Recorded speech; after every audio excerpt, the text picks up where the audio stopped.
tunaliadhimisha jina lako na kulikuza jina lako takatifu. Bwana wa majeshi ndilo jina lako. Tumeona rehema zako, tumeona fadhili zako. Leo ni siku yetu ya pili, Mungu, kwenye hii madhabahu. Baba, tunakushukuru na kulikuza jina lako. Tunakushukuru Mungu na kuliadhimisha jina lako. Pokea sifa, pokea utukufu, pokea sifa, pokea heshima katika jina la Yesu Kristo wa Nazareti. Mungu Baba, itukuze tena siku ya leo, ukadhihirisha utukufu wako tena, ili tulitukuze jina lako Baba. Utukufu na sifa na heshima nikurudie kwenye kiti chako cha enzi, katika jina la Yesu, kwa damu ya Yesu. Amen. Amen. Amen. Amen. Amen. Utukufu kwa Mungu. Elisha, njoo mara moja.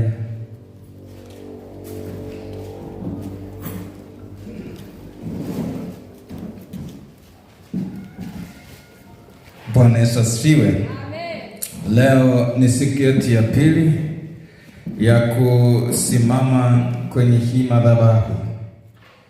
Tunamshukuru Mungu, jana ametupa neema ya kuanza siku, na tuna ujumbe unaosema nguvu ya damu ya Yesu katika kurithi. Nguvu ya damu ya Yesu katika kurithi. Nguvu ya damu ya Yesu katika kurithi.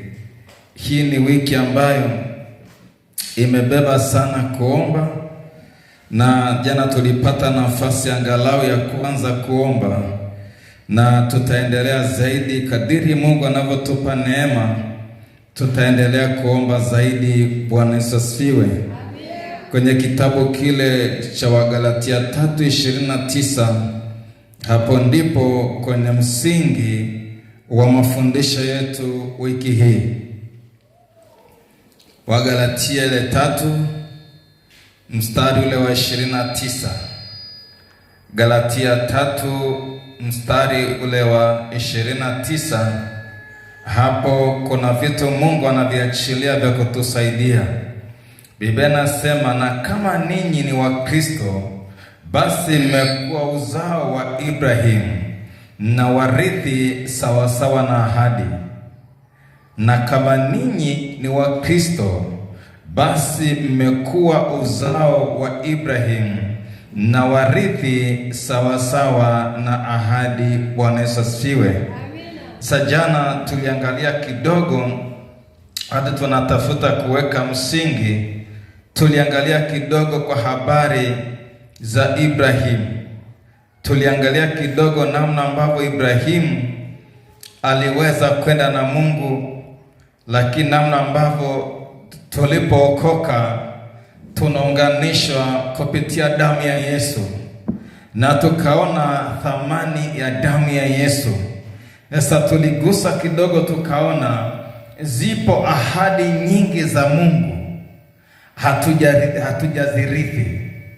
Lakini tulipoangalia kwenye kitabu kile cha Warumi 8:16 mpaka 30, tukaona Mungu alituchagua toka asili, akatuandaa, na kwa kuwa tu wa Kristo tunarithi pamoja na Kristo. Sasa katika ulimwengu wa roho tumerithi vitu vingi sana, tumepokea vitu vingi sana, na kati ya vitu ambavyo tumepokea, kitu kimojawapo ni ahadi za Ibrahimu.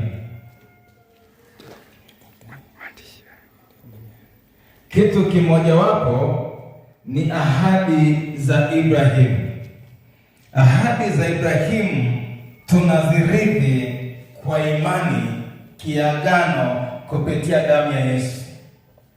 Damu ya Yesu ilipotolewa pale msalabani, kwenye kitabu kile cha Ufunuo, nianzie pale kwenye Ufunuo 5:9-10.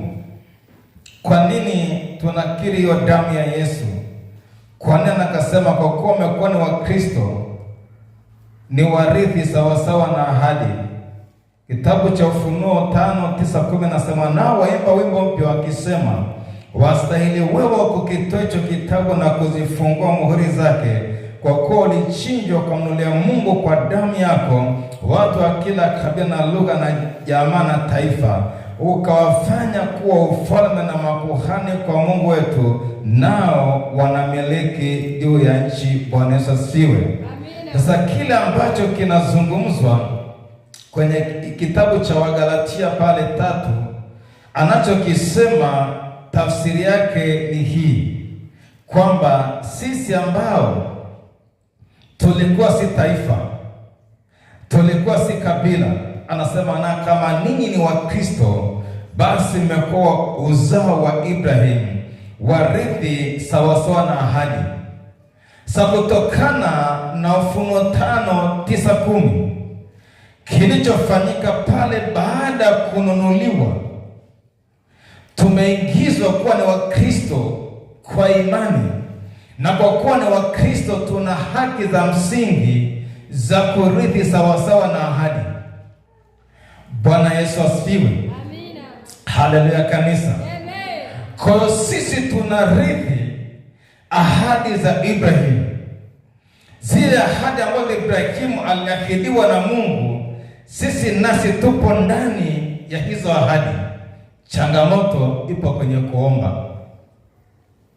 Maana tumeangalia jana kwenye kitabu kile cha Zaburi 2:8, Biblia inasema, uniombe nami nitakupa mataifa kuwa urithi wako. Uniombe nami nitakupa mataifa kuwa urithi wako. Ibrahimu alipewa baraka kwamba yeye ni chanzo cha baraka kwa mataifa yote. Haleluya. Kwa hiyo sasa kitu ambacho tunakikosa ni ufahamu katika kuomba. Sawa, tunaomba, lakini kiwango cha ufahamu juu ya ahadi ndicho kiwango cha imani yako kwenye kuomba. Au niseme hivi, piga tathmini ya maombi unayoomba. Maombi unayoomba katika maisha yako ya kawaida ni kiwango cha kulijua neno. Kiwango cha kulijua neno kinakupa kiwango cha kuomba, kinakupa ufahamu, kinakupa akili, kinakupa uwezo namna gani niombe. Sasa lengo la hii semina ni kutuongezea maarifa kwenye maombi ili tupanue wigo wa maombi. Bwana Yesu asifiwe.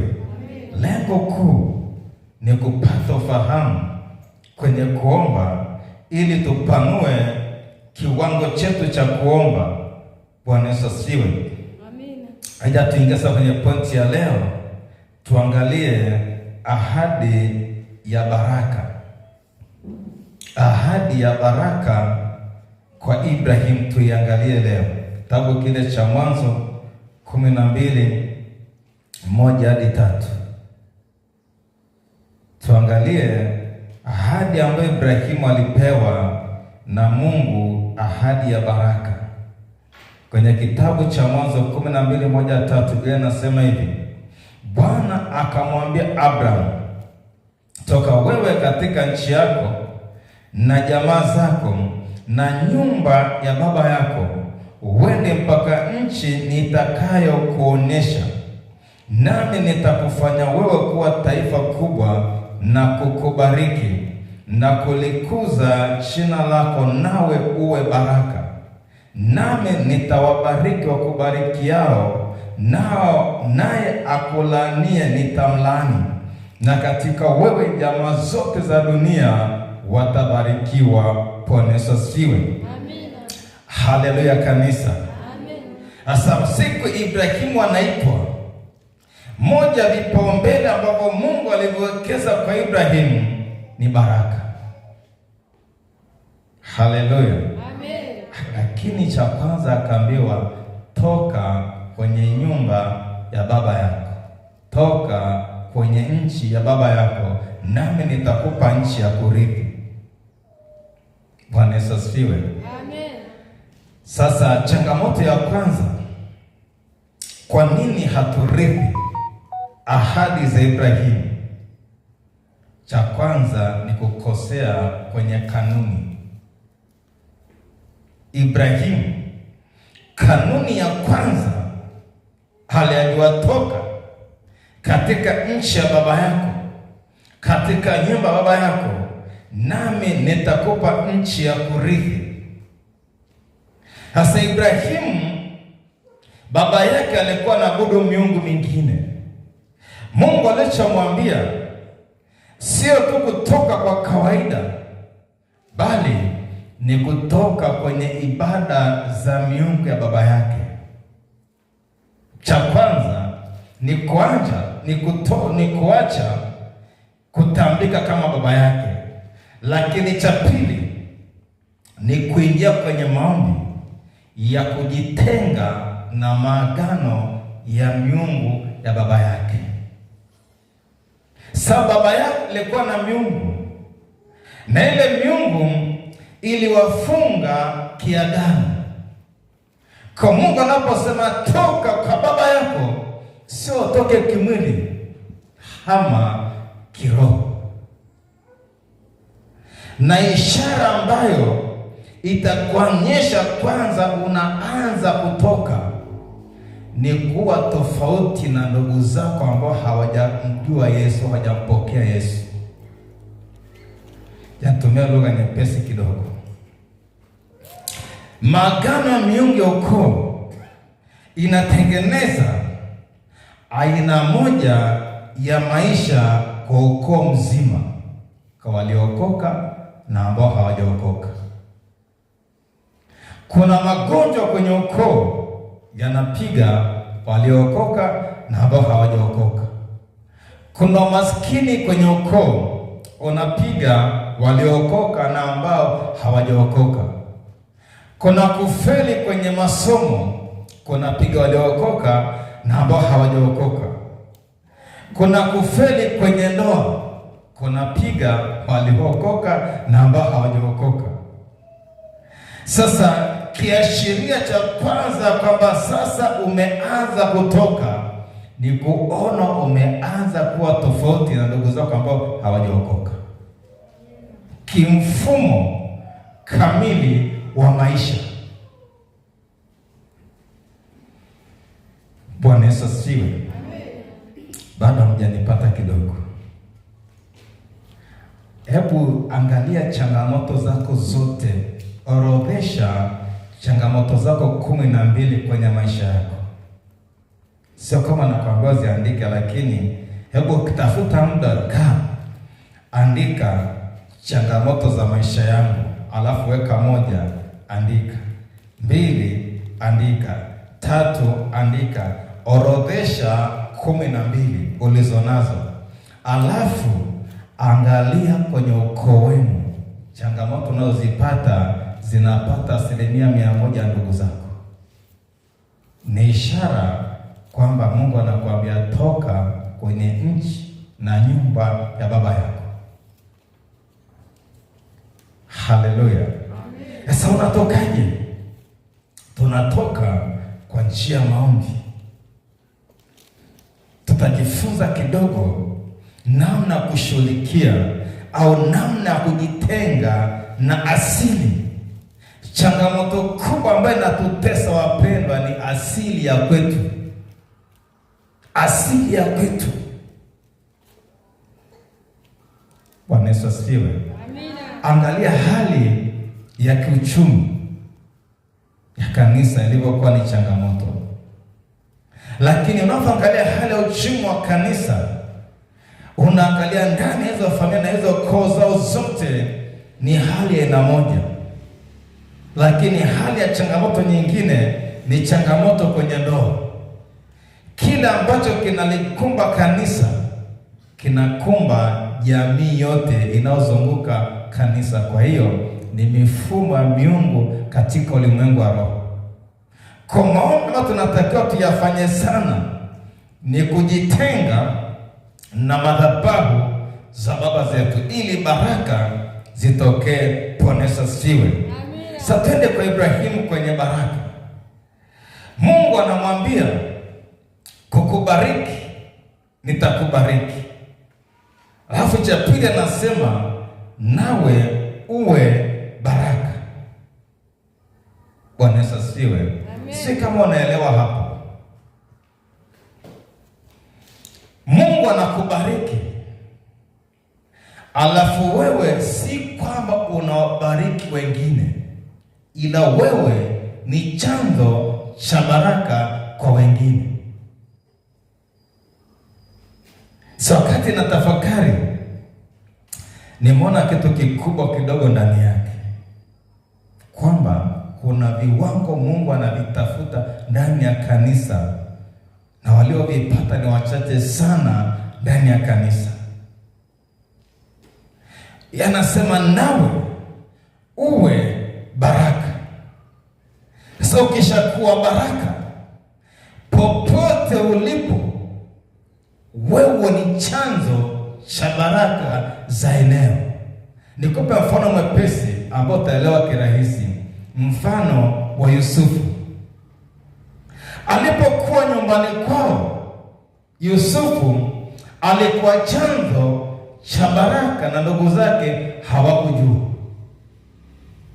Alipomuuza, alipofika nyumbani kwa Potifa, baada ya kuwa houseboy, kwa kuwa kijana wa kazi, mtunza nyumba, ile nyumba ikaanza kubarikiwa baada tu ya Yusufu kuingia kwenye ile nyumba, na Potifa akajua Mungu wa Yusufu ananibariki. Alipogundua, akamfanya kuwa manager, kuwa ni mkuu wa kusimamia mambo yote ya nyumba yake, na nyumba nzima ikabarikiwa, mashambani kila kitu ikabasabu nini. Yusufu alikuwa ni chemichemi za baraka, kwa kipeleka mikono kwenye mifugo ya Potifa, yani inabarikiwa, hata hajasema ibarikiwe.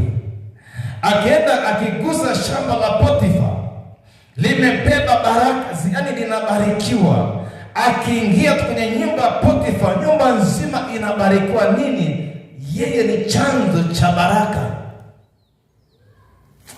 Nitumia lugha nyingine. Bwana Yesu asifiwe. Amina. Kwa mfano, hapa ndani kuwa na giza totoro, alafu wewe ndio taa ndani ya hii nyumba. Kwa hiyo kama kuna giza na wewe ni taa, ina maana wewe huombi taa wake, bali wewe ndio taa yenyewe. Hapo mnanielewa? Yaani wewe sio na washataa, ila wewe ndio taa yenyewe gizani. Kwa mahali popote ulipo, nuru inaangaza. Yusufu alikuwa ni chanzo cha baraka. Alipopelekwa kule mahabusu gerezani, gereza likabarikiwa, watu wakaanza kupokea miujiza yao. Lakini ikatokea sasa taifa linatakiwa liingia kwenye njaa nzito ya miaka 7. Chanzo cha baraka ni Yusufu, kwa sababu sasa kuna tatizo la kitaifa. Anatakiwa aende ikulu ya Misri, ili sasa asiwe ni chanzo cha baraka toka Potifa, asiwe chanzo cha baraka tu gerezani, awe ni chanzo cha baraka kwenye taifa zima. Akamwambia Ibrahim, nimekubariki nawe uwe baraka. Sasa sisi tumebebeshwa moja hadi ambayo tumepewa, sisi ni chanzo cha baraka. Haleluya. Amen. Yatusogee kidogo, naona bado kuna vitu vidumbuki vizuri. Twende kwenye kitabu kile cha Isaya 51 mstari wa 1 hadi wa 3. Isaya 51 mstari wa 1 hadi wa 3. kuna vitu natakiwa vidomokee taratibu tu vitaingia. Isaya 51 mstari wa kwanza hadi wa 3, Biblia inasema hivi: nisikilizeni ninyi mnaifuatia haki, ninyi mnaomtafuta Bwana, angalieni mwamba ule ambao mlitolewa kwa kuchongwa, na tundo la shima ambalo lilitolewa kwa kuchimbuliwa. Mwangalieni Ibrahimu baba yenu na Sara aliyewazaa, kwa maana alipokuwa mmoja tu nalimwita nikambariki, nikamfanya kuwa wengi. Maana Bwana ameufariji Sayuni, amepafariji mahali pake palipokuwa ukiwa. Amefanya jangwa lake kuwa kama bustani ya Edeni, na nyika yake kama bustani ya Bwana. Furaha na kicheko zitaonekana ndani yake, kushukuru na sauti ya kuimba. Bwana Yesu asifiwe. Amina. Sasa ukisoma hii mistari inakupa namna ambavyo ukishamwamini Kristo, yani wewe sio wewe tena, bali ni kipande cha mwamba kutoka kwa Ibrahimu. Yani umechimbuliwa. Ibrahimu alimwamini Mungu, akahesabiwa kwake kuwa ni haki. Sasa wakati ninyi mnaotafuta haki, mnaifuatilia haki, ninyi mnaomtafuta Bwana, uangalieni mwamba ule ambao mlitolewa kwa kuchongwa. Sasa sisi na tuna shimo ambalo mlitolewa kwa kuchimbuliwa, kwamba sisi tunapomwamini Kristo na kuhesabiwa haki kwa neema baada ya pia Mose kutoosha, sisi nasi ni sehemu ya kipande cha Ibrahimu. Bwana Yesu asifiwe. Sasa tuje kwenye mfano mwepesi kabisa. Jamani, si mnajua mawe makubwa? Si mnajua jiwe? Amina. Yale ambayo napasa najengewa nyumba au natengenezwa kokoto. Sasa nikupe mfano mwepesi kabisa. Ukikuta kuna jiwe kubwa, alafu ukapata nyundo kubwa, ukalipasua ile jiwe, ukapata kipande cha jiwe, ukaondoka nalo, lile jiwe ambalo umeondoka nalo ni sehemu ya jiwe kuu ambalo liko pale, ndivyo sivyo? Sasa swali linakuja hivi, sasa kama lile jiwe limebomolewa kwenye mwamba, inakuwaje basi hili jiwe ambalo ni kidogo, kwa nini linakuwa tofauti na jiwe halisi? Kwa nini kunakuwa na tofauti? Hili jiwe ni jiwe gumu, jiwe imara, jiwe zuri kabisa. Sasa limebomolewa kipande, kikiletwa hapa kinakuwa ni jiwe ambalo linakuwa kama biskuti, ukishika linapukusuka. Kuna shida mahali, kuna shida mahali. Sababu natakiwa kama sisi ni jiwe kutoka kwa Ibrahimu mwamba, tumechimbuliwa kwake na tukahamishwa hapa, tunatakiwa sisi tuwe asili ya jiwe halisi. Kama Ibrahimu aliambiwa nitakubariki na kupitia mataifa tabarikiwa, akaambiwa akulaani nitamlaani, akubariki nitambariki. Swali, wanaokulaani wanalaaniwa pasipo kuwalaani? Wangapi wanakulaani? Je, wanaokulaani pasipo kurudishia laana, je, wanalaaniwa?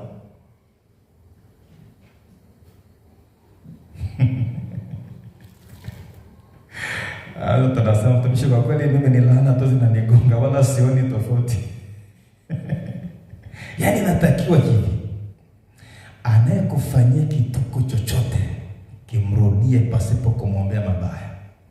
Hii ipo kwenye mwamba. Ule mwamba tulikotoka umebeba hicho kitu. Yaani natakiwa mtu akamwambia mtumishi, yaani sikufanya nilikubali, nilipokubariki tu nikabarikiwa. Yaani mtu akupa ushuhuda, Yaani siku ile nilipokubariki nami nimebarikiwa. Wangapi na shuhuda hata moja tu ya hizo, kwamba kuna mtu alikubariki na akabarikiwa, akupo shuhuda? Yaani katika wote hapa labda si mmoja au hakuna. Sasa sisi ni mwamba halisi. Sasa kuna kitu ambacho tunakikosa, na hiki kitu ni nini? Maarifa katika kuomba. Biblia inasema watu wangu wanaangamizwa kwa kukosa maarifa. Tumeangalia kama sema uombe nami nitakupa. Lakini hapa anasema kwa kuwa ninyi ni Wakristo, basi ni warithi sawa sawa na ahadi. Sasa tumeona Ibrahimu ni mwamba, nasi tumechimbuliwa kwenye mwamba. Lazima tuwe sawa na mwamba oji. Sasa ili tufike kuna changamoto, lakini hapa kuna kitu ambacho kimetamkwa hapa kwenye hii Isaya 51. Kuna kitu anasema kwa mstari wa pili, mwangalieni Ibrahimu baba yenu na Sara aliyewazaa, kwa maana alipokuwa mmoja tu nalimwita, nikambariki, nikamfanya kuwa wengi. Kwa Ibrahimu na yeye, wakati Mungu anamfuata, alikuwa kama mimi na wewe, na alikuwa mke wake ni tasa. Aliomba zaidi ya miaka 20 kutafuta mtoto aitwa Isaka. Kuna yeye alikuwa baraka na alibarikiwa sana, lakini katikati ya baraka naye alikuwa na majaribu, na yeye alikuwa na mapito, na yeye alikuwa na changamoto. Ilikuwa ni changamoto ya mtoto, miaka 20 na kitu, mtoto hajaja. Kwa hiyo na wewe pia inawezekana kuna changamoto nyingi unazoanza. Kinasema kama Ibrahimu alitembea kwa imani akavuka, na jiunga na Ibrahimu kwa imani ile ile na utavuka. Bwana Yesu asifiwe. Sasa mstari wa 3 anafundisha anasema maana Bwana amefariji Sayuni, amepafariji mahali pake palipokuwa ukiwa, amefanya jangwa lake kuwa kama bustani ya Eden, na nyika yake kama bustani ya Bwana. Furaha na kicheko zitaonekana ndani yake, kushukuru na sauti ya kuimba. Bwana Yesu asifiwe. Amen. Haleluya kanisa. Amen. Hili mstari wa 3 umebeba kutia moyo, umebeba kufariji. Sema hata kama unapita kwenye mazingira ya ukiwa, hata kama unapita kwenye mazingira ya jangwa, Mungu anaweza kubadilisha hilo jangwa kuwa bustani ya Eden, hiyo nyika kuwa kama bustani ya Bwana. Kwa hiyo Mungu anachokisema hapa ni kweli, tunapita kwenye mazingira magumu. Hivyo najua ukiwa, ukikaliwa na roho ya ukiwa, kuna vitu hata kama ungangane vipi vinakukimbia. Ukiwa ni utupu, ukiwa ni eneo halina kitu, ni eneo palikuwa na vitu vikaondolewa. Yaani ukiwa ni kama nyumba ilijaa vitu, alafu iwake moto, vitu viteketee vyote, ilibaki gofu. Hiyo nyumba ilikuwa imejaa thamani, vitanda, makochi, kila kitu vimeungua, imekuwa na ukiwa. Kwa hiyo ukisikia ukiwa, unaweza ukawa na vitu kwenye kona nyingine, lakini kona nyingine ukiwa. Nimekuwa nikifuatilia na kufanya tathmini kwa watu tofauti tofauti. Kuna mtu kwenye kona ya uchumi amekaa vizuri, ukiwa wake ni kwa watoto wake. Ana watoto lakini wanamfanya aliye usiku na mchana. Wengine watoto ni baraka sana kwake, lakini ndugu zake wanamtengenezea mazingira ya kuwa mkiwa, analia usiku na mchana. Kwa ukiwa unasababishwa na ndugu.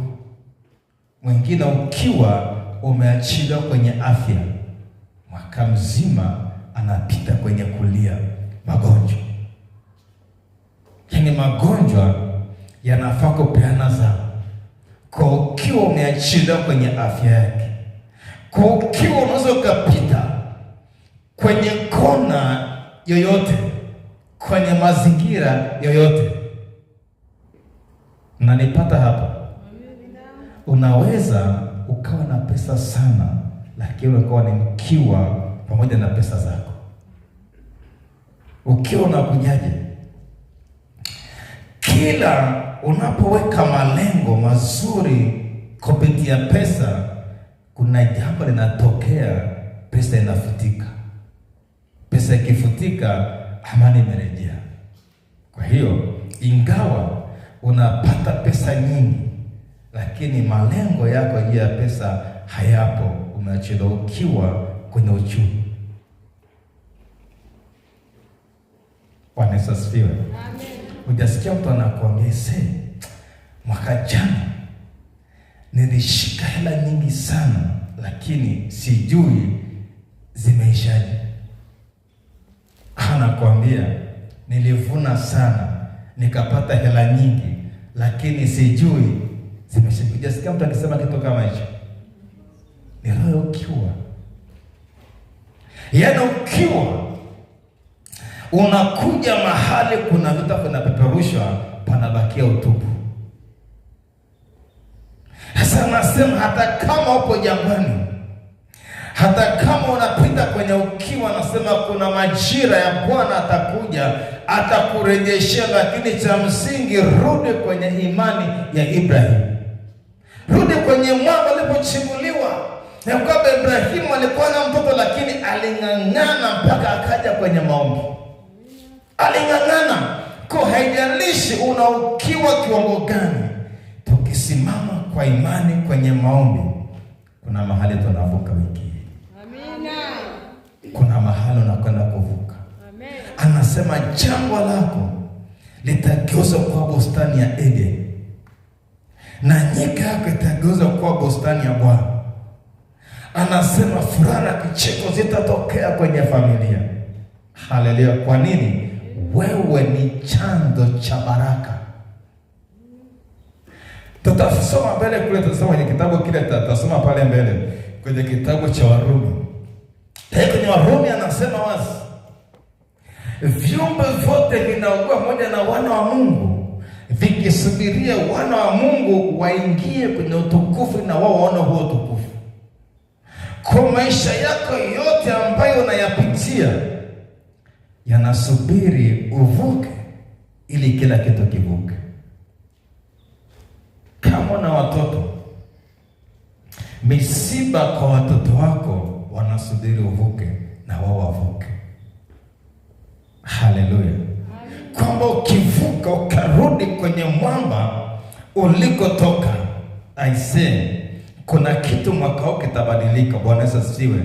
Nami nikuambie katika Bwana, huu ni mwaka wa kivita sana, na wale ambao watasimama na Bwana watamuona Bwana mwaka huu. Lakini ukifeli utafeli kweli kweli. Haleluya. Amen. Bwana Yesu asifiwe. Sasa Ibrahimu ana ahadi ya baraka kwa kusudi la yeye kufanyika baraka. Ibrahimu ana ahadi ya baraka kwa kusudi la yeye kufanyika baraka.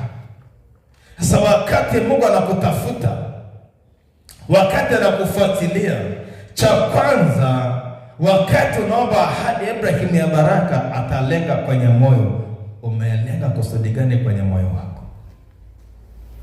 Sababu Ibrahimu aliahiwa baraka, lakini ilikuwa na malengo ya makusudi fulani ndani yake. Nimekubariki nawe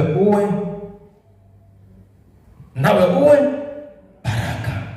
Sasa wewe unasema Mungu nibariki kama Ibrahimu, lakini kumbe upo nje ya kanuni ya ahadi ya Ibrahimu. Alibarikiwa ili na yeye awe baraka.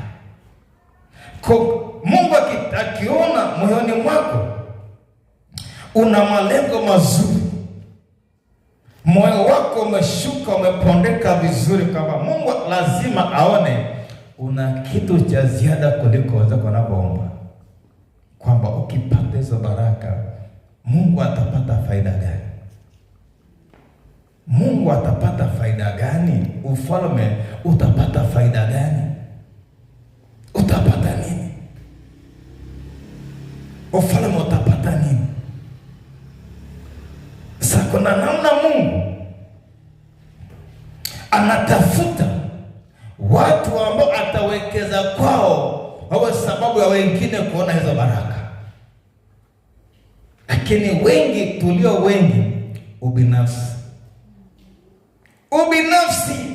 umetujaa. Kunapoomba hadi Ibrahim lazima ujue sababu ya hiyo baraka. Bwana Yesu asifiwe. Amen. Wakati tunaomba Mungu atupe vyombo kwa ajili ya huduma yetu ndani ya timu yetu, Mungu aliniambia, unalenga nikupe vyombo kwa ajili ya nini? Nikamwambia, ukileta muziki mzuri itakuwa baraka kwenye makanisa yako. Huo muziki utakuwa baraka kwenye makanisa yako. Tukapata. Kaniambia, je, utafanya biashara kama za kunambia hapa? Sitafanya biashara sawa. Kama uko tayari kufanyika baraka, nitakupa muziki. Na huo muziki uwe baraka kanisani. Kama nipo tayari, nipe. Amen. Haleluya. Amen. Haleluya. Amen. Sasa kwa sababu tulipatana, nilikubali kupita kwenye mfumo wa Ibrahim, kama nikubariki na uwe baraka. Tulikuwa tuna semina imeisha Jumapili pale. Hivi vyombo tumevitoa bure na generator bure. Ni sadaka kwa Mungu wetu. Amen. Generator tu peke yake kwa siku ni shilingi ngapi mnafahamu? Sinajua simu nilichokodesha hata mwaka jana nimekodesha generator tena la kanisa kwenu kule Malizini. Mlitoza shilingi ngapi kwa siku? Fabian. Baba hatukukodi. Tulikuwa na kirudi basi niwe na mafuta walau huduma huko na kuendelea. Lakini private kuna mwaka fulani tulikodisha ilikuwa ni bosi. Acha ya mwaka jana. Ile ya mwaka juzi. Lakini ni 15,000. Kwa bei ya kawaida ni 15,000. Yaani umepunguzwa ni shilingi ngapi? Hata madinga sasa nilikuwa na mjadala nikodesha. Sasa nikodesha na nyie 10,015. Sasa kwa bei ya kawaida kwa siku ni 10,000 na ngapi? Piga mara 9 ni shilingi ngapi? Mara 9 ni shilingi ngapi? Na wasome simko hapa ndani. Mara gani? 120,000. Ila na kwa 135,000. Sasa fikiri una shida ya hela. Alafu unaona kabisa nikitaka hivi napata 130,000 na ngapi? Alafu nasikia fanyika baraka. Huo moyo nao. Huo moyo nao. Lakini vyombo angalau kwa kujitoa sadaka, ni vyombo ukivitoa sadaka ni 100,000 ngapi kwa wiki? Piga 300,000, piga na 100,000 inaleta 100,000 ngapi? Alafu naambiwa ufanyike baraka. Huo moyo utakuwa nao. Huo moyo utakuwa nao. Sasa ni tafsiri nyepesi, bali mambo ni ya kawaida sana. Kwamba Mungu anataka awekeze kwako. Anataka awekeze, lakini akikuangalia moyo wako, zikija mtagombana. Yaani mtagombana na Mungu asubuhi mapema sana. Kwa nini? Zikishakuja za kwako sio za Mungu tena. Kwa kama moyo wako na uchoyo ndani, atakupa tu vya kiwango chako, sita kuwa baraka kwa wengine. Lakini yule ambaye moyo wake umetahiriwa, sema Mungu, ukinipa nitakuwa baraka kwa wengine. Atawekeza mabilioni, mabilioni, kwa sababu anataka akiwekeza na wewe uwe baraka. Si tuko hapa kanisani kwenu, nimwambia kwamba shilingi ngapi kwa siku? Nimewachaji hela kwa siku, nimefanyika baraka, sivyo?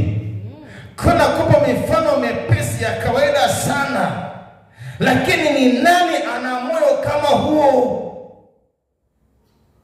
Yaani Mungu akupe, alete neema sasa hivi tap, amekupa Costa ya milioni 60, nimekupa hii baraka.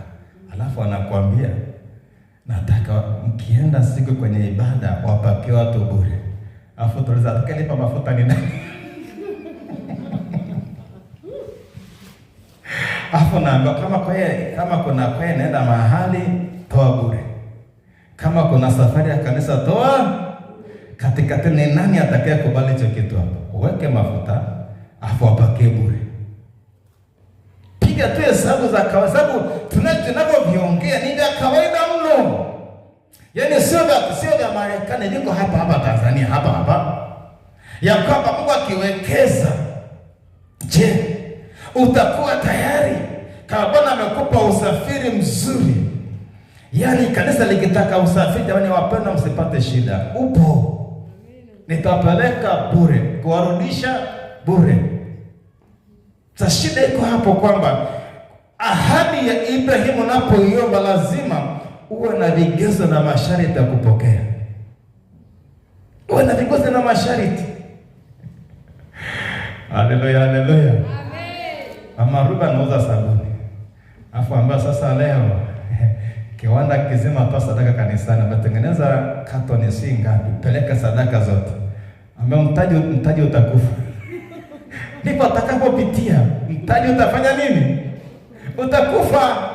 Lakini Bwana akikwambia ufanye, ni kwamba alishaandaa mfumo wa maisha kutokufilisika. Anakuandalia mfumo. Hebu nikupa tu challenge ndogo sana. Hapo ulipo. Yaani kuna sadaka ambayo ni ndogo sana unafeli. Ile fungu la 10. Yaani tukisema Mungu hebu pikta hapa wote tukague. Katika tuloko hapa, sije kama nusu watavuka. Kwamba kwenye mapato yako, je, Mungu anapata sehemu ya 10 ya haki? Je, unatoa zaka kamili? Sasa kama hiyo tu unafeli, unasujia hadi za Ibrahimu zipitia wapi? Ili uibe zaidi. Haleluya. Sasa umepewa laki, umeiba, upe bilioni, sababu kwa mfano Biblia nasema kama mnifanya madogo utapewa makubwa.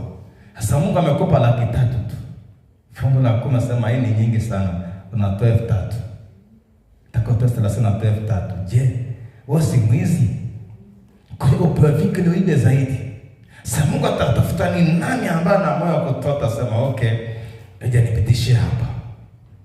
Anatafuta mtu ana moyo ulio tohara, anapitisha kwa kanisa linapona. Kwa hiyo ili useme kwenye ahadi za Ibrahim, cha kwanza lazima ujitengeneze kwanza.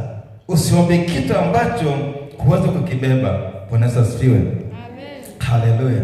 Amen. Nasi kupitia damu ya Yesu kwa imani tumeunganishwa na ahadi za Ibrahim. Tumeunganishwa na ahadi za Ibrahim kupitia damu ya Yesu. Haleluya. Amen. Damu ya Yesu imetuunganisha kwa sababu tumechimbuliwa pale. Kwa tulipochimbuliwa tumebebeshwa kila kitu ambacho Ibrahimu alikuwa nacho. Tuna haki ya kukidai kwenye maombi na kikawa chetu, lakini lazima tuwe wakamilifu na waaminifu kwa Mungu ili akiwekeza tufanyike baraka. Bwana asifiwe. Amen. Tena kitabu kile cha Rumi sasa pale tutapata kitu fulani cha kutusaidia zaidi kabla ya kuomba. Hapa nimepata vitu tukiunganisha na ile tukiunganisha na ile Isaya 41:50 mstari wa 3, tuunganishe na hapo tutapata maana fulani. 3:8 anasema Roho mwenyewe hushuhudia pamoja na roho zetu ya kuwa sisi tu watoto wa Mungu, na kama tu watoto basi tu warithi wa Mungu, warithi pamoja na Kristo, naam tukiteswa pamoja naye ili tupate kutukuzwa pamoja naye. Tukiteswa pamoja naye tupate kutukuzwa pamoja naye. Tukiteswa pamoja naye ili tutukuzwe pamoja naye. Bwana Yesu asifiwe. Kwa hiyo mateso ni njia ya kutukuzwa. Mateso ni njia ya kuelekea kutukuzwa. Na kila mtu ambaye umeona ametukuzwa mahali, kuna njia alipita kabla ya kutukuzwa.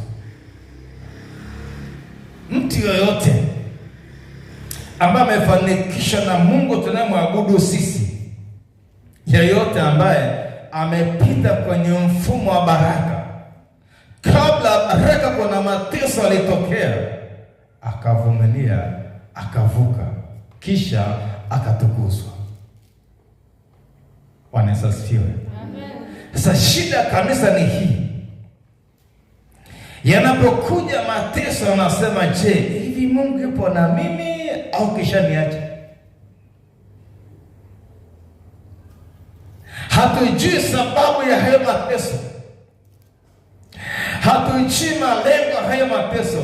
Moja ya mateso, sababu moja hapo ya mateso ni kutengenezwa nidhamu nyenyekevu kwa Mungu wako,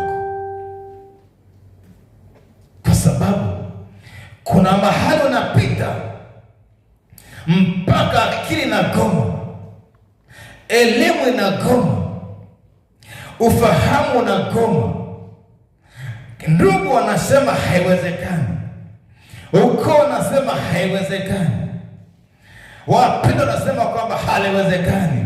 Hapo ni saa ya Bwana akifanya atatukuzwa, sio mtu. Hiyo unaelewa sawa sawa? Yaani kama mambo hayajafika mwisho, Mungu hatatukuzwa. Lazima jambo liane vita ipigwe, ipiganwe kweli kweli mpaka kila kitu kigome. Hapo atasema hakika huyu ni Mungu amefanya, sio akili zake. Sasa ni nani anataka apite hapo? Ni nani yuko tayari apite pagumu kwa Mungu atukuzwe? Anasema tukiteswa pamoja naye ili tutukuzwe pamoja naye. Sasa ni nani anakubali ateswe pamoja na Kristo hapa? Hapa ndipo penye shida, sababu hata Ibrahimu tunayemsoma, Mungu alitaka afanye muujiza utakaotikisa dunia, kikongwe kwa miaka 90 apate mtoto. Kwa jambo lile Mungu ametukuzwa sana mpaka leo. Aise, Sara kupata mimba, Sara kupata mimba, Sara kupata mimba. Yaani ni ishara ambayo ni muujiza ambao unatangazwa milele mpaka Yesu arudi. Lakini nikuulize, hebu jifunze Ibrahimu na Sara walipita mahali pa namna gani? Hebu vaa viatu vya Sara, waone kwa ndio huyo Sara. Mwaka wa kwanza, mwaka wa pili, alafu mnatembea na Mungu, baraka zimejaa, mifugo, kila kitu kimeenda, lakini shida, kuna teso hili, kuna mwiba kwenye mbavu. Alikuwa akiangalia fahari yote, lakini hana furaha. Moyo wa Sara ulivuja damu daima, maana kuna kitu cha thamani amekitafuta miaka 20 hakipo, mpaka mwaka tena. Biblia nasema ile mifumo ya kike ilishagoma, ilishaishaka. Kwa hiyo kwa desturi ya kibinadamu, ya kisayansi, ya kitabibu, asingepata mtoto tena. Mungu asema sasa ndio wakati wangu. Maana akasema Bwana amenifanya kicheko, na kila atakayesikia atacheka pamoja nami. Sasa ni nani anaweza kutembea mpaka hapa bado amemshika Yesu? Ni nani kati yetu? Nani kwa Facebook na kwa YouTube? Ni nani unasema nipo tanipite kama Sara, nilie kama Sara, alafu mwisho nitukuzwe pamoja na Mungu wangu aliye hai? Unajua ile miujiza mizito ina gharama. Haleluya. Ndio maana akasema amekuja kufariji watu wake waliolia, walioomboleza, walioukiwa. Anakuja kuwafariji kwamba hata kama unapita kwenye jangwa namna gani, bado Mungu yuko hapo na wewe mpendwa, usikate tamaa. Anatengeneza kesho yenye utukufu. Anatengeneza, kuna msimu unakuja ambao dunia itacheka pamoja na sema kwa kweli tamona Mungu kwa ile mama. Yaani jamani, sio kitu cha kiakili. Ni kitu zaidi ya akili za kitabibu. Ni zaidi ya utaalamu wa kibiashara. Yaani kuna vitu vinafanyika ambavyo vitamfanya Mungu wako atukuzwe kupitia wewe. Haleluya. Amen. Hivi punda aliyempanda Yesu alipotandikiwa majani na maua na nguo, si alipita juu yake? Kwa hiyo kwa sababu alimbeba Yesu, naye akapata ile heshima. Kwa Kristo akitukuzwa, na wewe unatembea kwenye hiyo neema, na unapita kwenye hiyo neema. Kwa igalisho melia kiasi gani, usichoke mpendwa. Sara alilia miaka 20 atasema bado nimemwamini yeye aliyeniahidi. Bwana Yesu asifiwe. Amen. Moja ya dhambi mbaya ni kukata tamaa katikati ya mateso. Ni kumfanya Mungu kana kama ni muongo. Moja dhambi mbaya wapendwa, dhambi mbaya moja wapo ni kukata tamaa katikati ya mateso. Yaani tunamfanya Mungu kana kwamba hakusema kweli. Tunafanya yani watu waseme sasa yuko wapi Mungu wake? Tunafanya watu wadhihaki. Tunafanya watu waseme mabaya. Tunafanya watu wani wadhihaki. Lakini tuking'ang'ana mpaka mwisho, tukisimama mpaka mwisho, mimi nakwambia Yesu akitukuzwa, na wewe una sehemu hizo baraka. Asema tukiteswa pamoja naye na kutukuzwa pamoja naye. Kwa haijalishi unalia kiasi gani, haijalishi unateseka kiasi gani, haijalishi una msiba kiwango gani, bado Mungu anaishi. Anaweza sifiwe. Amen. Mwambie jirani bado Yesu anaishi. Mwambie jirani bado Yesu anaishi. Haleluya kanisa. Amen. Ni kitabu cha Ibrania 11:11 nitasoma hapa tuingie tuombe. Ibrania 11:11 andika hiyo. Ibrania 11:11. Biblia inasema hivi: kwa imani hata Sara mwenyewe alipokea uwezo wa kuwa na mimba alipokuwa amepita wakati wake, kwa kuwa alimhesabu yeye aliyeahidi kuwa ni mwaminifu. Nitarudia. Kwa imani hata Sara mwenyewe alipokea uwezo wa kuwa na mimba alipokuwa amepita wakati wake. Kwa nini? Kwa kuwa alimhesabu yeye aliyeahidi kuwa mwaminifu. Unapofeli kwa sababu ya mateso, unafanya Mungu kwamba ni muongo kwako. Kwa sababu Sara alipita, lakini kitu mwingine anasema alimhesabu aliyemwamini kuwa ni mwaminifu. Nasi Biblia nasema mwangalie mama Sara aliyewazaa na Ibrahim baba yenu. Anasema mwangalieni Sara. Kumbe Sara tunachokiona alimhesabu aliyemwahidi kama ni mwaminifu. Mwamini Mungu kama ni mwaminifu kwako. Amina. Haleluya kanisa. Amen. Amini Yesu ni mwaminifu. Unapita hapo lakini amesema atakufariji siku moja. Tusimame juu. Tutakwenda kuachilia maombi moja kwa moja. Tutakwenda kusukuma maombi jioni ya leo. Hebu mzao utakuja kusukuma maombi ya toba mbele za Bwana. Kuna mahali tumemnung'unikia kwa sababu ya mateso. Kuna mahali tumekata tamaa. Kuna mahali tumefanya Mungu aonekane kama si mwaminifu. Kuna mahali tumekata tamaa.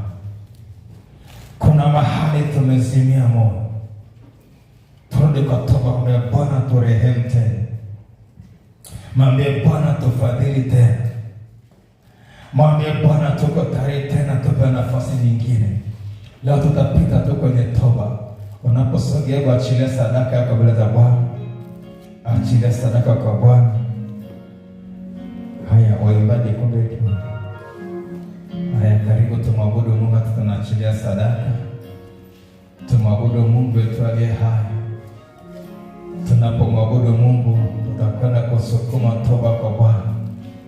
Semina hii ni ya maombi zaidi. Kwa usisubiri kuombewa. Tunachojifunza achilia toba. Unafuatilia Facebook live, unafuatilia YouTube live, unafuatilia YouTube recording, tunaingia kwenye maombi ya toba. Kuna mahali umepita kwenye dhiki, umeona kama Mungu amekuacha, umekata tamaa, umezimia moyo. Mwambie Bwana turehemu tena. Alafu baada tumwambie Bwana nipe nafasi nyingine tena. Tunataka tuanze leo toba, lakini baada ya toba hebu tutakaposukuma maombi ya toba, happy mgomba, tutakwenda kuomba Mungu atuingize kwenye ahadi ya baraka za Ibrahim. Hebu tutasukuma toba kwa dakika chache. Alafu happy mgomba tutasukuma maombi. Kaombe Bwana tuingize sasa kwenye ile ahadi. Kwenda kudai ahadi za Ibrahim. Ahadi za baraka za Ibrahim. Lakini na makusudi ya hiyo baraka tumwabudu Mungu.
Katika damu ya agano jipya, Baba, ninakuja mbele zako tena sawa sawa na jinsi ambavyo tumelisikia neno lako. Tunasogea mbele zako kwa njia ya toba.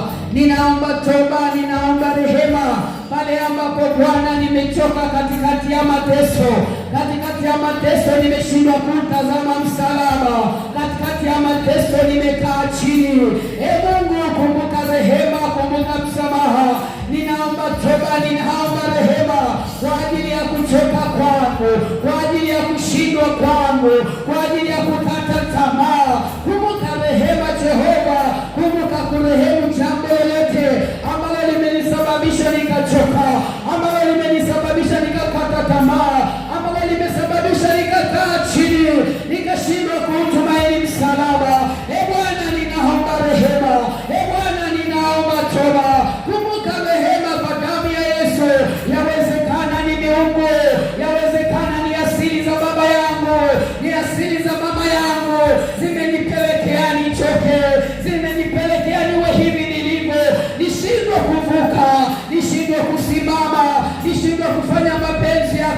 nishindwe kukaa kwenye kusudi. Bwana, ninaomba msamaha, ninaomba toba kwa ajili ya asili ya baba zangu na mama zangu, asili ya mahali ninakoabudu, asili ya mahali ninakoishi, asili ya ukoo wangu, asili ya familia yangu ambayo imenifanya niishi kama nilivyo, nishindwe kutembea kwenye ahadi za Ibrahimu.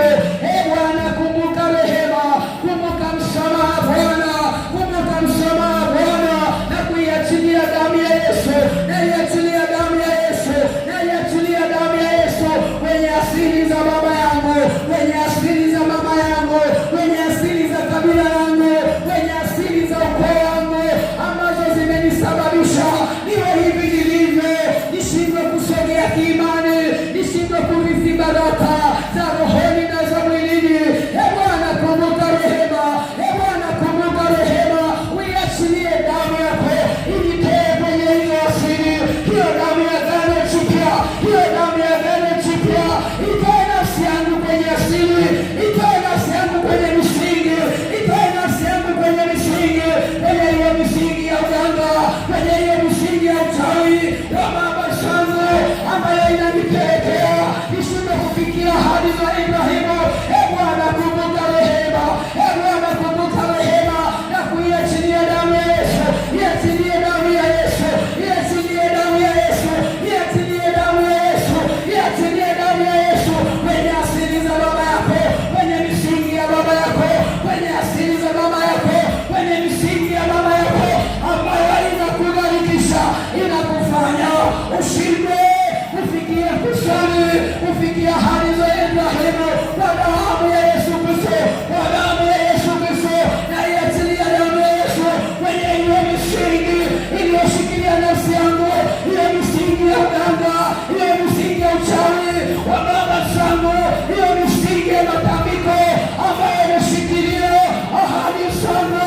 Naachilia damu ya Yesu, naachilia damu ya Yesu, naachilia damu ya Yesu.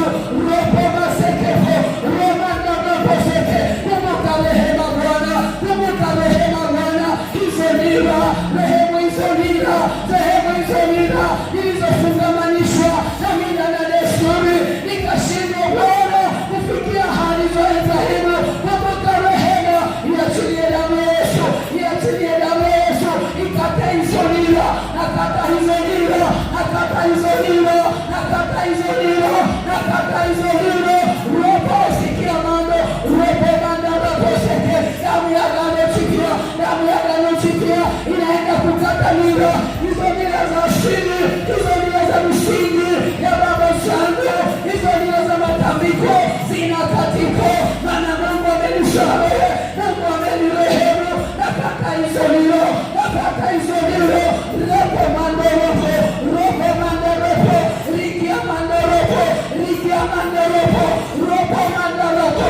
Natoka sasa, natoka sasa, itoe kwenye misingi ya baba yako inayosababisha ushindwe kufikia ile ahadi ambayo Bwana amekuahidia, ahadi ya uzao, ahadi ya kiuchumi, ahadi ya watoto, ahadi ya ndoa.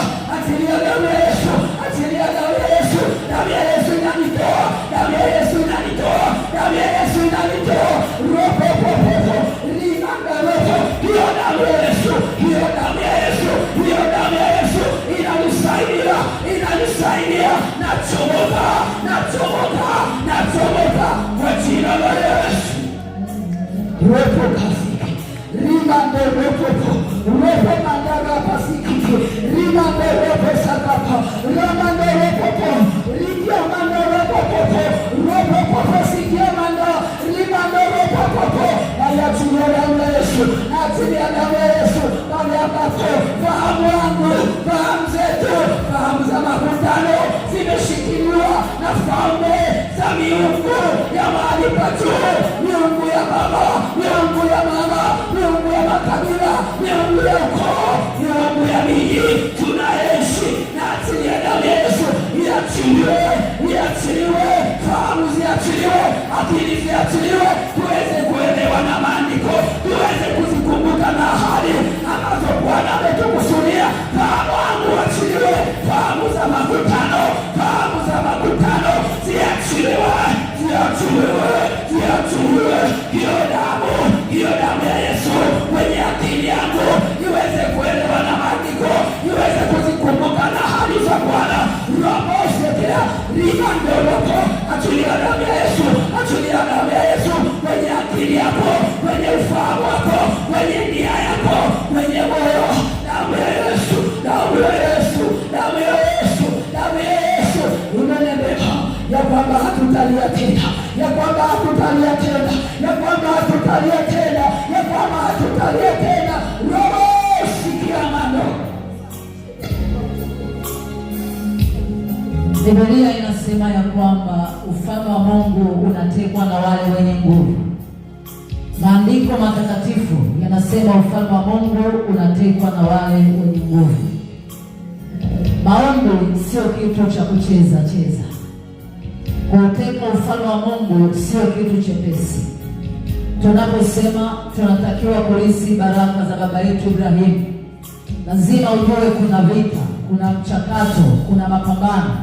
Kwa hiyo kama unatamani kuwa mrisi wa ahadi za baba yetu Ibrahimu, lazima uombe kwa imani. Lazima uingie ulimwengu wa roho kivita. Naposema ulimwengu wa roho ni maombi pamoja na kumaanisha, pamoja na nguvu, pamoja na hasira na shetani. Naomba achia kitu wakati unaomba, toka kwenye kiti. Omba ukiwa unatembea ili upate nafasi nzuri ya kusukuma hicho kitu. Kuna watu mlitakiwa muwe na maduka ya kwenu ya jumla ya rejareja. Kuna watu mlitakiwa muwe na mashamba makubwa. Kuna watu mlitakiwa mmiliki ufugaji wa kuku kuanzia 1,000. Lakini hivyo vitu vimekamata ulimwengu wa roho. Nenda mbele za Bwana, dai haki zako ulimwengu wa roho. Kama ni miungu ya kwenu imeshikilia pesa yako, idai kwa imani leo hii. Uiambie miungu iachie hiyo fedha. Kama ni mifugo iliyokamatwa, idai kwa imani mbele za Bwana, hiyo mizimu au miungu iachie hiyo mifugo ambayo itakiwa uweze kuimiliki. Hebu sema, Bwana Yesu, ninasogea mbele zako jioni hii ya leo. Nimesikia neno lako.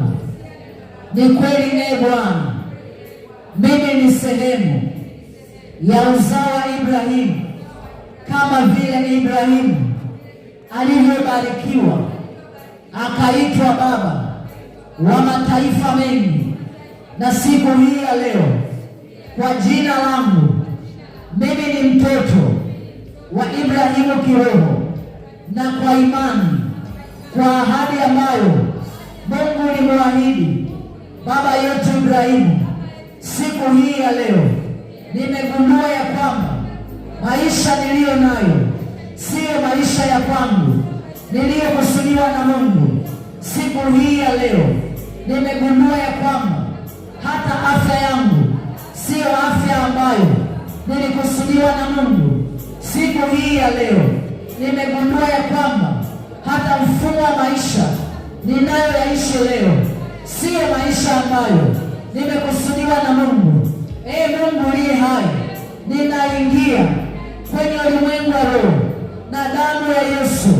Ninaingia ulimwengu wa roho kwa damu ya Yesu, kwenye kile kijiji, kwenye ule mtaa ambayo haki zangu zimekamatwa, zimezuiliwa, zimeshikiliwa na miungu ya kwetu kupitia maagano. Siku hii ya leo ninaingia ulimwengu wa roho kwa imani, kwa damu ya Yesu.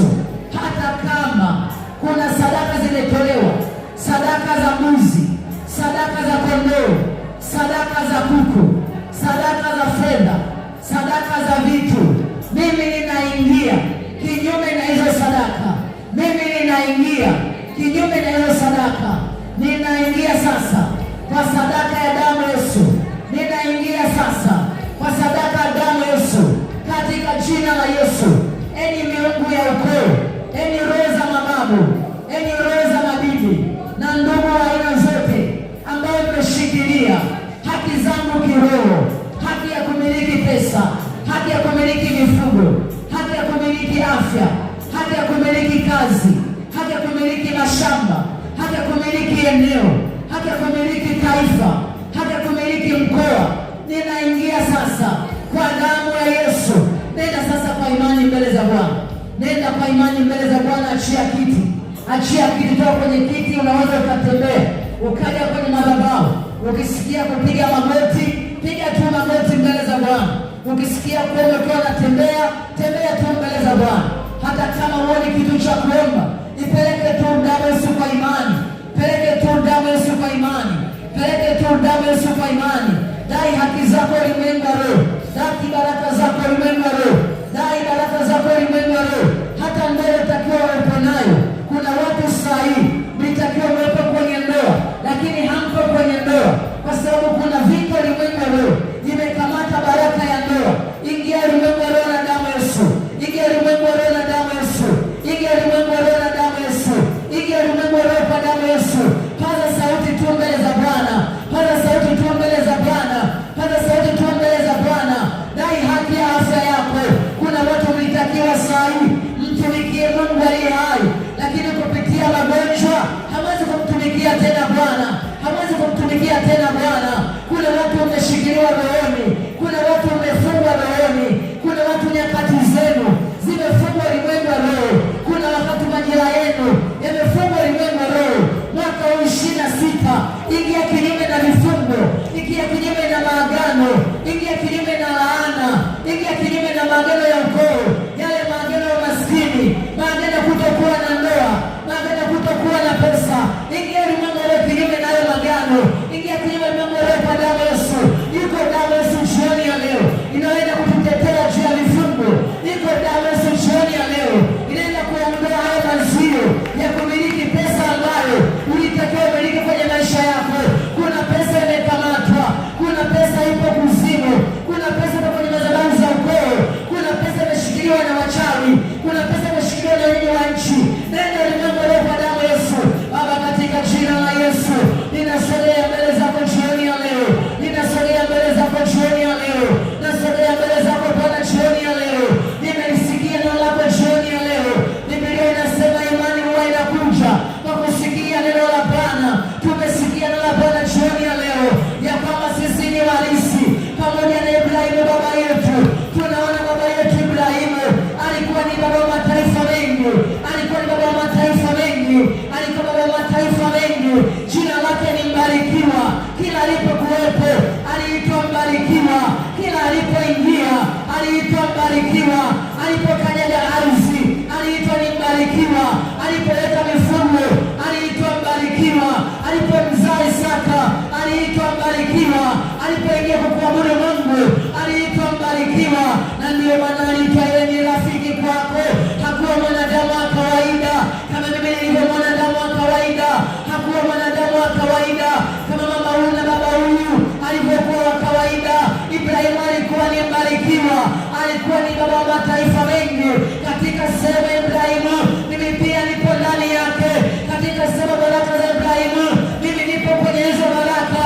Nipo ndani ya hizo baraka. Nastahili kumiliki fedha. Nastahili kumiliki mifugo. Nastahili kumiliki mashamba. Nastahili kumiliki ardhi. Nastahili kumiliki eneo. Nastahili kumiliki ukoo niliozaliwa. Nastahili kumiliki ndoa niliyo nayo. Nastahili kumiliki ukoo wa mume wangu. Nastahili kumiliki ukoo wa mke wangu. Nastahili kumiliki ardhi ninayoishi.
sikia, enyi waganga sikia, wenyeji wa nchi sikia, mliochukua baraka zangu, mlioshikilia hatima yangu, mlioshikilia kesho yangu, leo nadai haki yangu, naidai haki kwa jina la Yesu.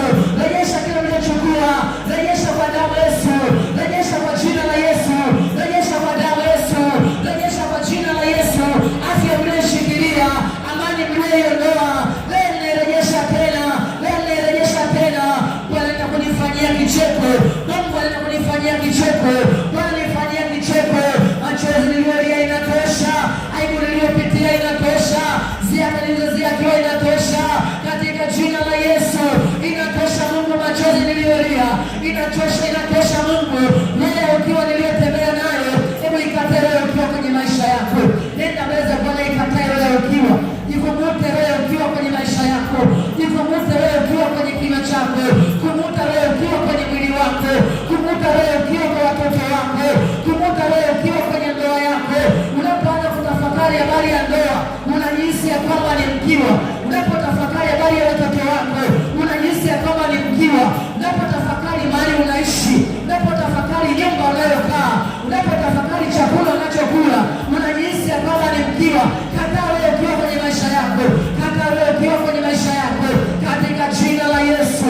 Najivua leo ukiwa kwenye mwili wangu, najivua leo ukiwa kwenye ulimwengu wa leo, maana hili ni vazi ambalo nimevishwa ulimwengu wa leo, niishi maisha ukiwa. Leo najivua leo ukiwa kwenye maisha yangu, leo najivua leo ukiwa kwenye maisha yangu, leo najivua leo ukiwa, naivua juu ya watoto wangu, naivua juu ya mzee wangu wa kwanza leo ukiwa, naivua kwa mzaliwa wangu wa pili, naivua kwa mzaliwa wangu wa tatu na wa nne na wa tano na wa sita. Vua leo ukiwa kwa watoto wako, hata kama ni watano, vua hiyo leo ukiwa, hata kama ni 10, vua leo ukiwa, hata kama ni 1, vua leo ukiwa kwenye watoto wako. Peleka damu ya Yesu Kristo ikaondoe leo ukiwa, hata kama ni mwanafunzi asiishi kama mkiwa, akaishi kama mtoto wa mfalme, akaishi kama mtoto ambaye ametoka kwenye uzao wa Ibrahimu, akapata kibali kwa walimu, akapata kibali kwa wanafunzi, akapata kibali kwa watu wanaomzunguka. Achilia wewe, achilia damu Yesu ikaondoe vazi la ukiwa, ikaondoe vazi la ukiwa. Hata maneno yako usiseme kama mkiwa, ukaseme kama mtu aliyebarikiwa.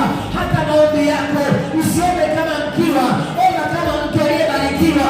Hata ukiwa nyumbani kwako usiishi kama mkiwa, ishi kama mtu aliyebarikiwa, uishi maisha ya kujiamini.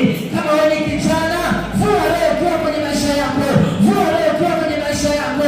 Kuna watu Bwana amekuandalia wakupeleke mahali unatakiwa ufike. Kuna watu Mungu amekuandalia wanakupeleka viwango vingine, lakini wanapokutazama wanaona wewe ukiwa juu yako, wanapokutazama wanaona wewe ukiwa juu yako. Mwambie Bwana naivua ile wewe ukiwa, mwambie Mungu naivua wewe ukiwa, katika jina la Yesu. Naivua wewe ukiwa, katika damu ya Yesu. Naivua wewe ukiwa, katika jina la Yesu. Ardhi ambapo imesemeshwa jambo lolote kwa ajili yangu, ya kwamba sina nyumba, ya kwamba sina fedha, sina watoto, ya kwamba sina mbele, ya kwamba sina fedha, ya kwamba sina mifugo, leo najivua leo ukiwa kwa jina la Yesu. Najivua leo ukiwa kwa jina la Yesu. Mimi nibarikiwa kwenye ardhi ya Tuliani, mimi nibarikiwa kwenye mtaa ambao ninaishi, mimi nibarikiwa mahali ambapo ninafanya kazi, na uzao wangu niwabarikiwa mahali walipo, kwenye mikoa, kwenye wilaya, kwenye mitaa mbalimbali, niwabarikiwa kwa jina la Yesu, katika jina la Yesu Kristo. Mimi nibarikiwa katika damu ya Yesu, mimi nibarikiwa katika jina la Yesu.